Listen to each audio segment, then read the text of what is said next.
mag-unbox ng isang budol item na nakita ko sa Homebodies Facebook group.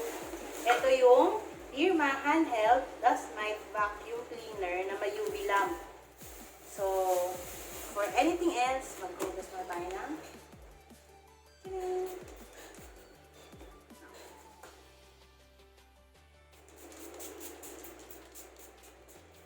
kailangan natin siyang i-ano. At mahirap na. Maraming variant ngayon ng okay. Sana natin siya.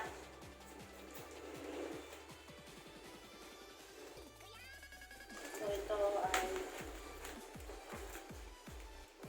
sana siyempre mamaya ito-test din natin kung okay ba siya.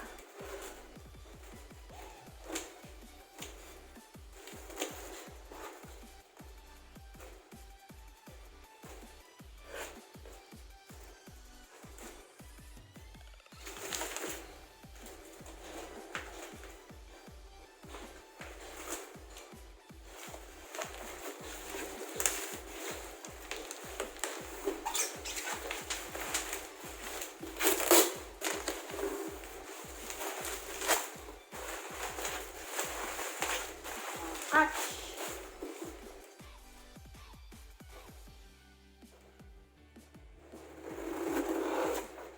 Ito na siya, mga kabudol.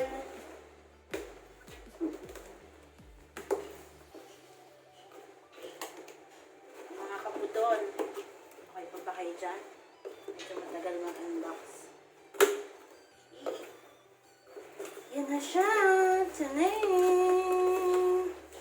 So, malaki pala siya. Hindi ko na-expect na ganito siya kalaki. Kala ko medyo, ano siya, dahil nga handheld lang. Pero medyo malaki siya. Ito yung kanyang, naku, Chinese yung ano niya, manual niya. So, mamaya na lang natin i-review. Mag-aral muna ako mag-Chinese. Alright! So, ito na siya. Hala, ang laki pala niya! As in, hindi ko in-expect na ganito siya laki. Oo, ang laki niya. Tapos parang ito lang siya. Uy, super laki. Oo. Kung ang laki niya, akala ko, nung naghahanap ako sa Shopee. Sa Shopee ko nga pala ito nabili, by the way. Akala ko, maliit lang. Sobrang laki pala. So, hindi ko pa alam kung paano ko siya bubuksan. Tapos, hindi naman na kailangan ng adapter. Kasi nakaano naman siya. Ang laki! Nakakatuwa. Excited na akong gamitin siya. Deerma, just what you need. Yun. What you need talaga. So, open natin. Try muna natin. So, ito yung roll. Parang may roller siya dito. Tapos, hindi ko pa alam kung paano siya bubuksan. Natakot ako. Oh my gosh. Ay, dalawa pala ito. Yun. So, ito siya. So, dito siguro dito yung filter niya. Takot akong buksan. Kami mabali ako. Nakatakot pala mag-unboxing. Yun. Siya. Ito yung filter niya. Dito mapupunta yung mga dust, mga mites, and everything hindi natin gustong makita sa ating beds and sofa. Yan siya. So, ito try ko to today din. Tingnan natin dito sa sofa. Kasi meron kaming cat. Meron kaming pet na cat. So, expect ko na marami akong makukuha. Dahil nga, si Skittles ay exotic long hair siya. So, baka madaming hindi ko nakikita. Hindi namin nakikita na makikita namin sa loob nito mamaya. So, later na lang. Tatry natin to. Bye!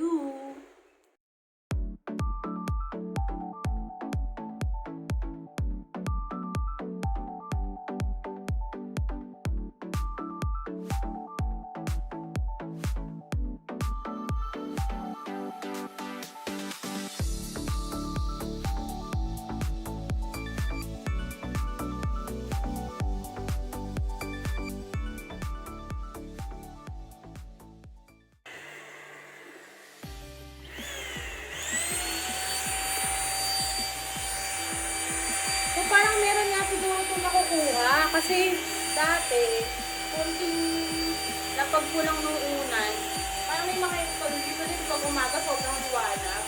May makikita ka na ng mga lumilipad-lipad na mga kung ano ng particles na cameras dyan. Ngayon, since ginamitan ko siya ng ganito, parang wala. Hindi siya wala masyadong lumilipad-lipad. Hindi siya sa balakang. Bigat din kasi nilagyan siya. For me hindi ko lang alam ba. Siguro yung iba dapat mister na yung gumagawa. Kung na medyo masyado sa balakang.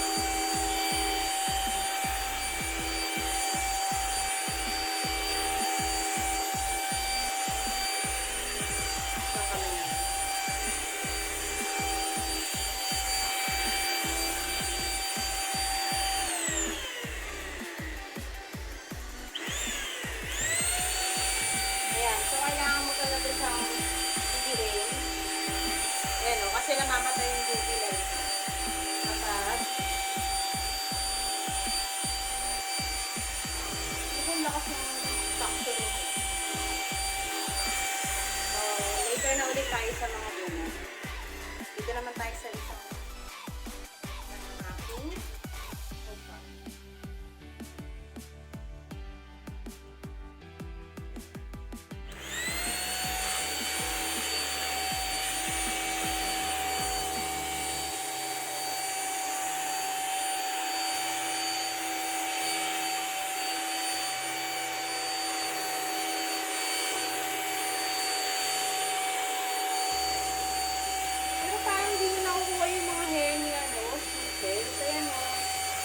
Masyadong nakakilog.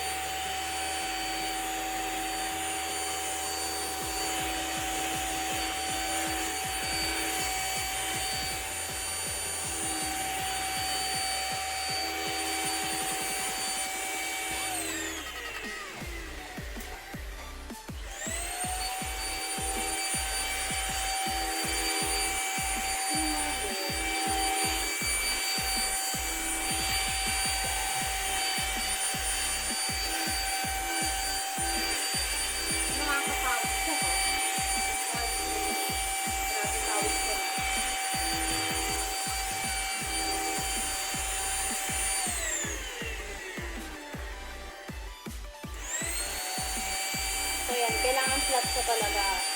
Kasi mamatay to. Yung blue light na yan. Yung UV. So pag hindi flat yung surface, yung sinasaktan niya, nasisot niya, namamatay.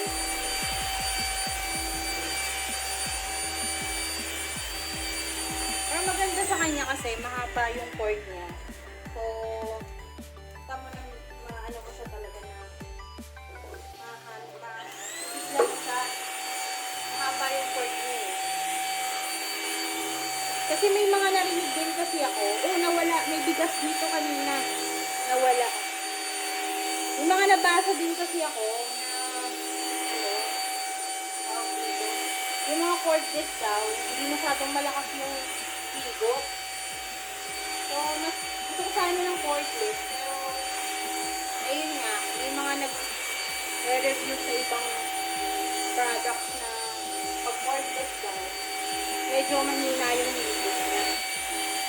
So, mas maganda talaga wired. Sabi. Hindi ko lang sure ha. Hindi natin sure. Pero, it makes sense din. Diba? Na, siguro nga, mas maganda talaga magiging higop pagka may pag-wired.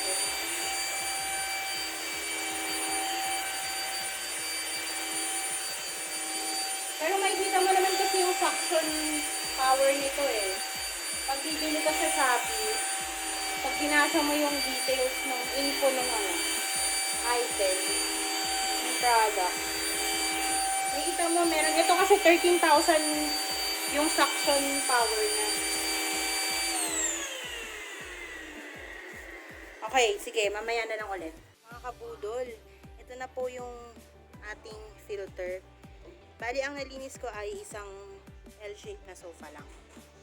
Next time na yung bed. So, yan siya. Yung my gosh.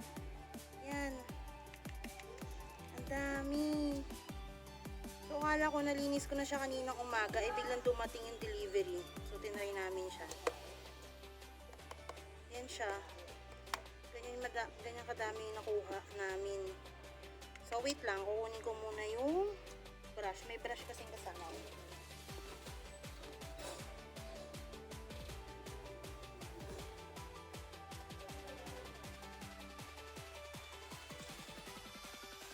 So, ito. May brush kasi siya nakasama. Ayan. Ang dami. Sobra. As in. Oh. Imaginein mo. Sarap ng higa mo. Ng upo mo. Sa bed or sa sofa. Medyo mahangin dito sa labas. Kasi kung sa loob ako magtatanggal, parang ginalik ko lang din yung ano. Ala, ang dami! As in, ang lalim pa niya noon. Ang kapal pa. Oh my gosh. Diba? Isipin mo kung gaano kadumi yun. Nasa sofa. Paano pa kaya yung nasa bed namin? Nakaka-excite naman maglinis. So, parang ngayon, nakaka-excite pala maglinis pag ganito. Dati kasi parang nakakatamad. Wala, ang dami. Hindi ko alam kung paano ko ito malilinis. Tatanggal lahat. So, yan yan. Ayan. Hala po, ang dami. Sobra mga kabudol. Talagang mabubudol ka dito. Mamubudol talaga tayo dito. Magpapabudol ka ba? Magpabudol ka na. Tingnan mo naman, oh. Hindi ko pa siya masyadong malinis ng maigi. Pero imagine, kung gaano kadumi yung nasa loob ng foam ng sofa, ng mattress mo. Sobra, as in. Hindi mo pa alam kung ano yan pagka pag microscope mo. Anong nandyan? Diba? So, linisin ko muna to, tapos babalikan ko kayo. Diba? Mag-send na lang ako ng ng shots. Pipicturean ko siya kung gaano karami natanggal ko. Babayu, mamaya na lang ulit mga kabudol. So, ayan mga kabudol. Hanggang ngayon hindi pa rin ako tapos maglinis. Ang dami ko pa rin natataktak. So, paano? Sa next na lang na vlog natin, ano bang gusto nyo makitang ilinisin natin? Maghahanap ako ng super dumi na bed. Tapos, iba-vlog ko. Okay? Susunod ulit. Salamat sa panonood. Bye-bye mga kabudol.